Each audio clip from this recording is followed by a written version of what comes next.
নমস্কার বন্ধুরা, welcome to SD unique sports. তো সবার আগে বলো ঠান্ডা কেমন পড়েছে?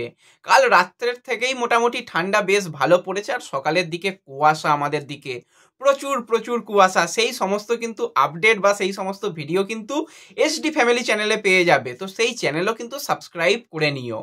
তো আজকে আমরা যে বিষয়টাকে নিয়ে কথা বলবো, রসগোল্লা ডার্বি। তো রসগোল্লা ডার্বির আগে কি ইস্টবেঙ্গল সত্যিই চাপে রয়েছে? ইস্টবেঙ্গল কি পারবে না এই ম্যাচটা জিততে? কি আপডেট রয়েছে, দল কিরকম অবস্থায় রয়েছে, কি পরিকল্পনায় গেলে এই ম্যাচটায় ইস্টবেঙ্গল ভালো কিছু ফলাফল করতে পারবে, সমস্তটা নিয়েই কিন্তু আমরা কথা বলবো এই ভিডিওতে।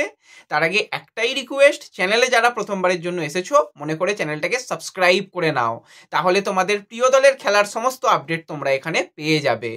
তো আমরা যদি প্রথমেই ম্যাচটাকে নিয়ে কথা বলি, ম্যাচটা কিন্তু একটা বেশ ভালো দিনে হচ্ছে। 12-12-24, হ্যাঁ 12ই ডিসেম্বর, অর্থাৎ মাসও 12-12-12-24 কিন্তু খেলাটা হবে রসগোল্লা ডার্বি। আর এই ম্যাচটা দেখার জন্য কিন্তু আমি সব থেকে বেশি তাকিয়ে থাকি। আইএসএল এর এই উড়িষ্যা এবং ইস্টবেঙ্গলের ম্যাচ একটা আলাদা ম্যাচ হয়। আগে অনেক অনেক গোল হতো, সেটাও দেখতে ভালো লাগতো। এখন অনেক বেশি হাড্ডাহাড্ডির লড়াই হয়, সেটাও কিন্তু এখন খুব ভালো দেখতে লাগে। তো ভালো তো হবেই ম্যাচ, আমরা বুঝতে পারছি। অস্কার ব্রুজন তার দলকে সেইভাবেই তৈরি করছে। বেশ কিছু সমস্যা, কিছু কাট সমস্যা, কিছু ইনজুরি সমস্যা রয়েছে, কিন্তু সমস্যার কথা অস্কার ভাবছে না একবারও। আমরা এত ভাবছি যে এই সমস্যা ওই সমস্যা, কিন্তু কোচ একবারের জন্য সমস্যার কথা বলছে না। যারা রয়েছে তাদের দিয়েই বাজিমাত করতে প্রস্তুত। তো আমরা একটা মোটামুটি ফুটবলে একটা কথা শুনেই এসেছি যে attack is the best defence. Attack করে কিন্তু ম্যাচ জেতা যায়, আর যেই দলের ডিফেন্স সব থেকে ভালো সেই দল কিন্তু টুর্নামেন্ট জেতে। ডিফেন্স টুর্নামেন্ট জেতায় আর অ্যাটাক কিন্তু ম্যাচ জেতায়। তো সেরকম ভাবেই কি অস্কার ব্রুজন কিছুটা ভাবছে যে ডিফেন্সকে আগে শক্তিশালী করতে হবে, ডিফেন্স কিন্তু টুর্নামেন্ট জেতাতে পারে, টুর্নামেন্টে ভালো কিছু করাতে পারে। কারণ আমরা লাস্ট কয়েকটা ম্যাচেই ইস্টবেঙ্গলের ডিফেন্স দেখছি রক সলিড ডিফেন্স। 9 জনে ইস্টবেঙ্গল খেললেও সেখানে ক্লিনশিট। যেই দল সব থেকে বেশি গোল করছে, যেই দল সব থেকে বেশি ছন্দে রয়েছে তাদের বিরুদ্ধেও ক্লিনশিট। আর যেই দল সব থেকে ফিজিক্যাল ফুটবল ভালো খেলে, তাদের ঘরের মাঠে গিয়ে যেই দলের চান্স ক্রিয়েট সব থেকে বেশি, সেই দলের বিরুদ্ধেও ক্লিনশিট। এইটাকে কিন্তু অস্কার ব্রুজন সবার আগে করেছে, যে আর যাই হোক আমরা গোল হজম করব না, এই জায়গাটাকেই সব থেকে আগে টার্গেট করেছে, যে গোল না খেলেই হবে। গোল না খেলে আমরা ম্যাচ থেকে অন্তত একটা পয়েন্ট পেতে পারি, আর আমরা যেরকম দল রয়েছে আমার হাতে, এখান থেকে কিন্তু আমরা ওই একটা দুটো গোল করে ম্যাচ জিততেও পারি। সবার আগে ডিফেন্স। তো ডিফেন্সের কি ইস্টবেঙ্গলে সত্যি সমস্যা রয়েছে এই ম্যাচটা খেলতে নামার আগে বা আজকের দিন পর্যন্ত? আজকে তো প্র্যাকটিস হবে, তারপর বেস্ট প্লেইং 11 কি হবে সেটা তো কালকে তোমাদের জানাবো। তো তার আগে যদি আমরা ভাবি ইস্টবেঙ্গলের ডিফেন্সে কি সমস্যা রয়েছে, আমার তো মনে হয় না খুব একটা সমস্যার জায়গা রয়েছে।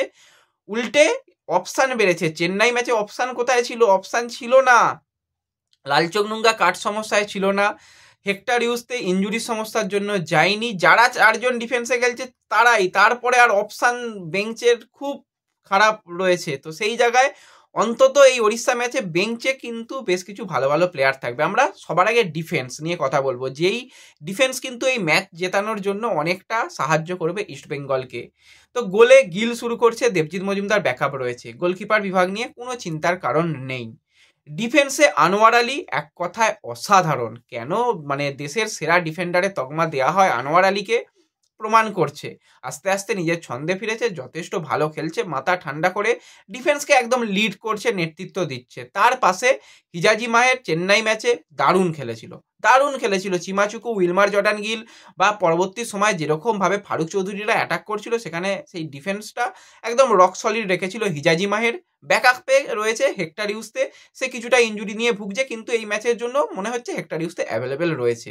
তো অপশান কিন্তু হাতে রয়েছে। সাইড ব্যাক নিয়ে কথা বলে, প্রভাত কিন্তু যথেষ্ট চাপে ছিল চেন্নাই ম্যাচে, কারণ অনেকদিন বাদে প্রভাত সুযোগ পেয়েছিল এবং সেই জায়গা দিয়ে প্রচুর অ্যাটাক হয়েছে, কিন্তু তাও প্রভাত সামলে দিয়েছে। আর যাই হোক, তো প্রভাতকে হয়তো এই ম্যাচের জন্য আমরা না দেখতে পারি। সেখানে লালচোখ নুঙ্গা রয়েছে। লাল সাইড ব্যাকে যে এত ভালো খেলতে পারে, লালের কাছ থেকে যে আমরা সাইড ব্যাকে এত ভালো পারফরমেন্স দেখতে পাবো আমরা কেউ ভাবিনি, কিন্তু অস্কার ভেবেছে যে লালকে ডিফেন্স থেকে সেন্টার ব্যাক থেকে সাইড ব্যাকে নিয়ে এলে ফিজিক্যালি অনেক বেশি স্ট্রং হলে ভালো কিছু করতে পারে। সেটা কিন্তু লাল প্রত্যেকটা ম্যাচে দেখাচ্ছিল। একটা ম্যাচে খুব সম্ভবত লাল ম্যান অফ দ্য ম্যাচও হয়েছিল যদি খুব ভুল না করি।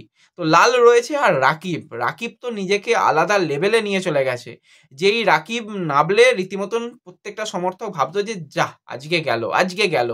সেই রাকিব সকলের নয়নের মণি হয়ে গেছে। যেরকমভাবে প্লেয়ারদের আটকাচ্ছে, যেরকমভাবে একদম মাথা ঠান্ডা করে শেষ পর্যন্ত ডিফেন্স করছে, যেরকমভাবে গিয়ে মানে অ্যাটাকে সাহায্য করছে, যেরকমভাবে নেমে আসছে, এক কথায় রাকিব অসাধারণ। ডিফেন্স লাইন কিন্তু ইস্টবেঙ্গলের রক সলিড রয়েছে।